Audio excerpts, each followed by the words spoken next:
Brian Daboll just got fired because he choked yet again another lead against the Chicago Bears. This, to me, was solely on Brian Daboll. Some people are blaming Russell Wilson, saying Russell Wilson's terrible, but we've seen Brian Daboll is going to choke a lead no matter who's in at quarterback. Now, why was Russell Wilson even in the game? It's because Jaxson Dart refuses to slide. Here's what John Gruden had to say about the situation. I want you to change your playing style. Yes, sir. I think it's reckless. I think it's careless, and I think it's dangerous. Why won't you go out of bounds? Why won't you go down? Yeah. That's crazy, man. It's fucking crazy. And you're going to be in that concussion protocol tent, and I'm going to be holding the game plan going, where the hell is Dart at? This is because at Ole Miss, he refused to slide no matter what. He's always putting his head down looking for contact, and that's what happened exactly here. He's been checked 4 times for concussion so far this season, which leads me to believe he's going to be out next game. So I want to go over Russell Wilson's film and see, is Russell Wilson a problem going forward? Should he be cut, released? Should he retire?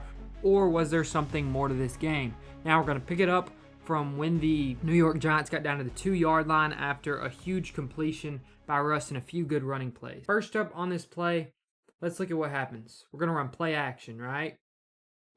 Everything's covered up over the middle, right? We see Wandale's calling for the ball here, but he's a shorter receiver. We're not going to be able to get this over Edmonds and get it to him no matter what. Covered up right here. Tight end's going to be covered up right here as well. So Russ takes his time, realizes he's got a double team on this side and a double team on this side, so he's going to be able to easily run through this lane no matter what. But I want you to notice, neither of these linemen are actually engaging this defender. They're kind of just standing with them because they're not really giving maximal effort because they're like, we don't have to worry about him. He's not going to keep rushing. But Russ has to step up through here because he's got this guy and he's got Tremaine Edmonds right here where he can't just run up into this gap. So Russ goes to take off, and you see we've got a double team right here, and we're just going to let him shed instantly and tackle Russ. We get down to the 1-inch line on the field, and immediately after this, Brian Daboll kicks a field goal instead of just going for the tush push on 4th and inches.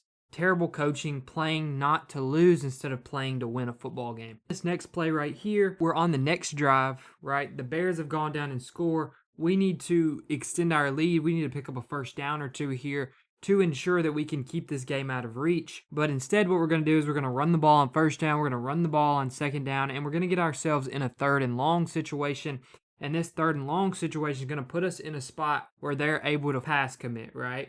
And watch what we do here. We've got a bunch over here on this side, which tells me they're either dropping some guys, which tells me we need to run some deeper routes that kind of settle right here because they're not going to be able to get their eyes on us in time. And then we need to run something underneath them, maybe a backside dig right here with a crosser right here and just some type of mesh concept, get people through these zones. Or all these guys are coming, and that means that either one of these tight ends needs to get their eyes to us quick, or we need to have a slant right here where we can get it out quick and we can maybe pick up the first down. But watch what happens instead.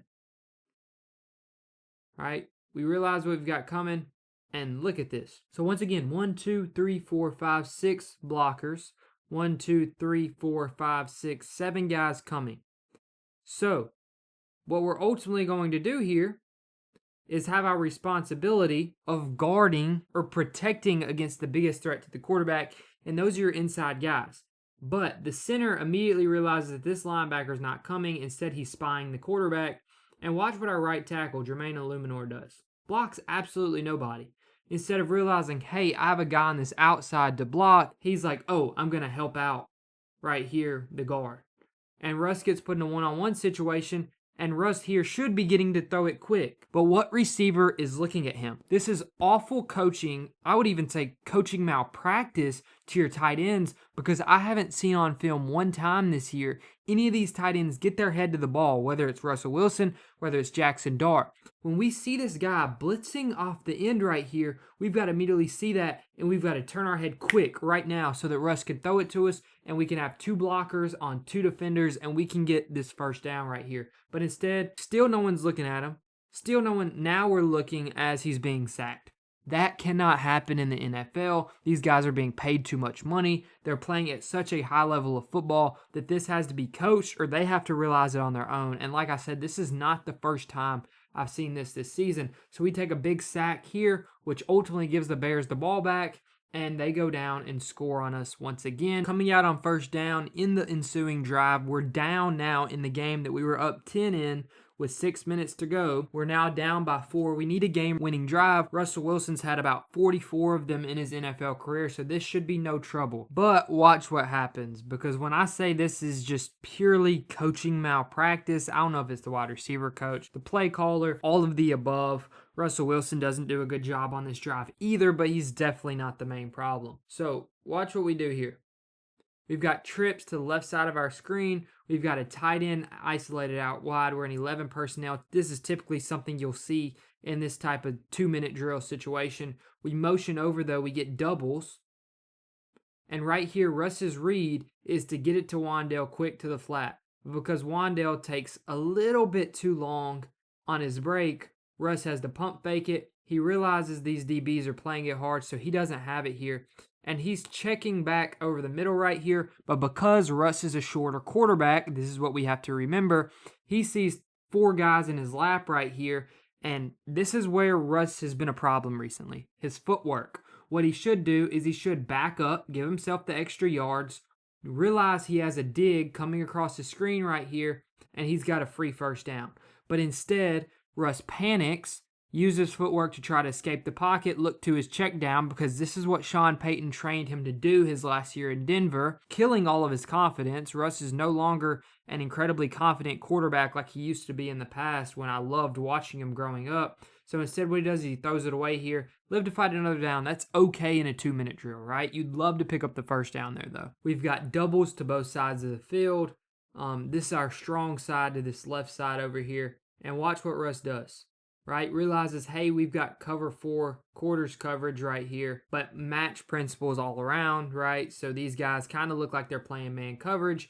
And anytime you have match or man coverage, that means the DBs aren't looking at the quarterback in the backfield. Instead, what they're looking at is the receivers. So Russ realizes, hey, this guy's going to be focused on the running back. As soon as he hits his break, I can go flush out, pick up the easy first down here. Great job by Russell Wilson there. That's exactly what you want to have happen in a 2-minute drill. Coming back out, first down.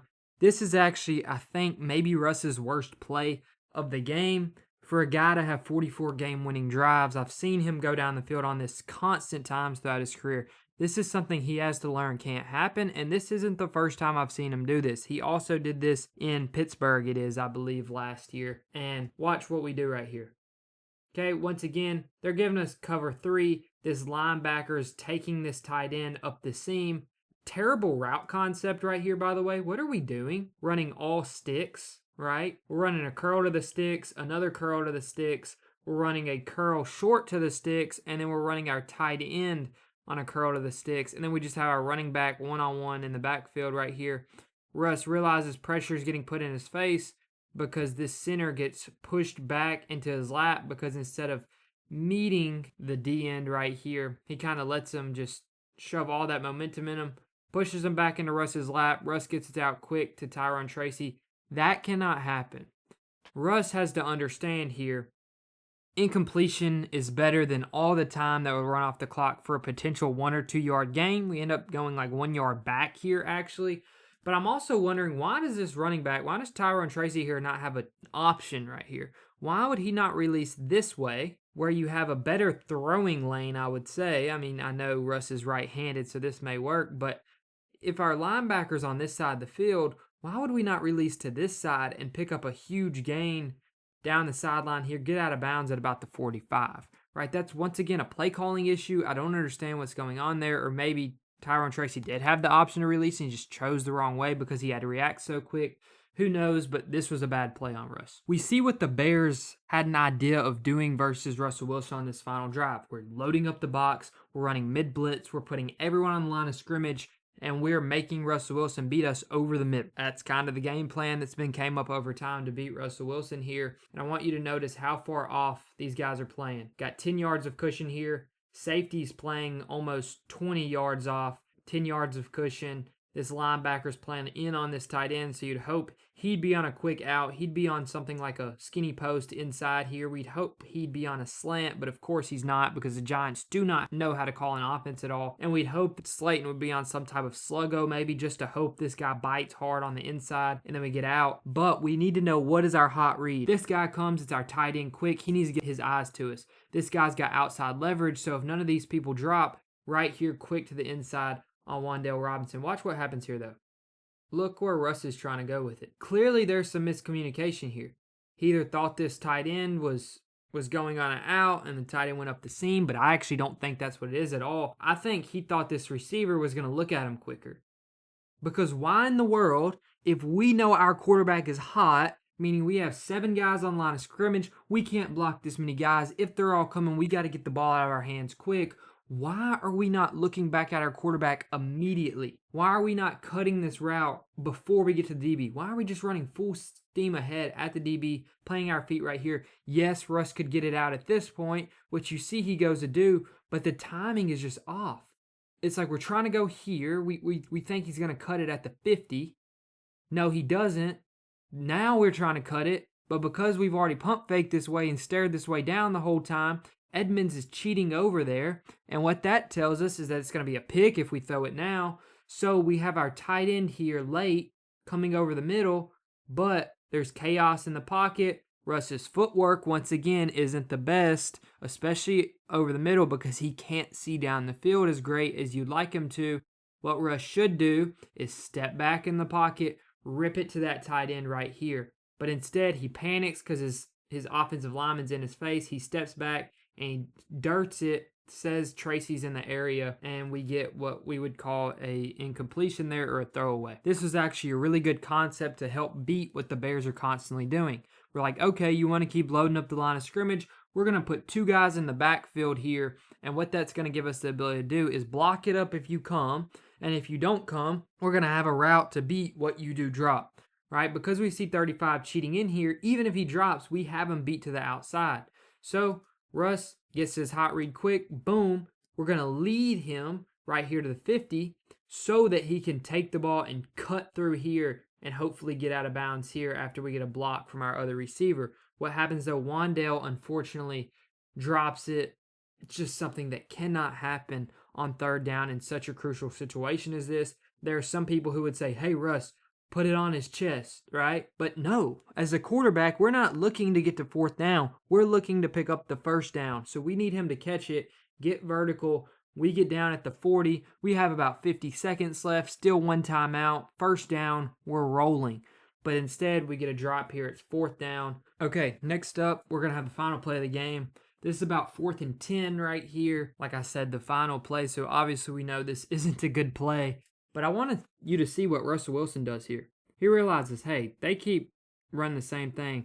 Let's check. At first, we had trips to this left side of the screen, which could have been really good if they sent everyone, right? We could have had Wan'Dale on like a little skinny post right here. We could have had the tight end on some sort of bubble or something to get him out to the flat if no one guards him. There's a lot of different things that we could do right here. We could run double slants with this tight end releasing up the seam to kind of clear out the area. There's a lot of stuff we could have did, but we want to get this play blocked up properly, right?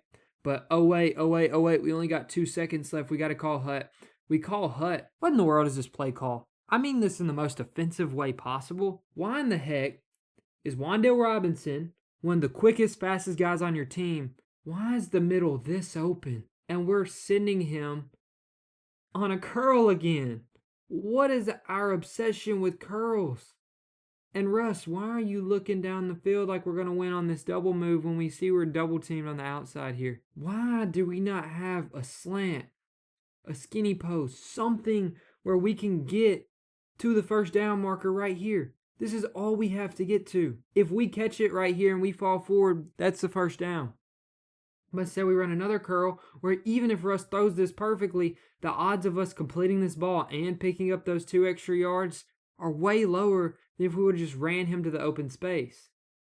Because Russ's eyes could have looked this guy off and we could have been running, maybe even a touchdown, if we can get this ball completed right here and Wan'Dale Robinson splits these two defenders because Russ used his eyes to get him over. But what ends up happening is Tyron Tracy gets his face ran through on this block. We've got it blocked up perfectly, but Tracy gets ran through by Edmonds once again.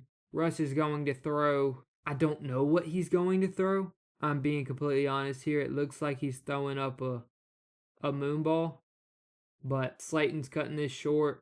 88's cutting it right there. I don't know what we're doing here. Honestly, my hope is that maybe he was trying to get to Wan'Dale, but it just doesn't look like that's where that ball is going to because Russ's shoulders are leaned back, making it seem like he's throwing it up, which he might just be doing. Panic situation, 4th down, throwing it up. But, man, you hate to see it. Terrible coaching. Brian Daboll, as much as I hate to hate on people or wish bad on people, he needed to be fired.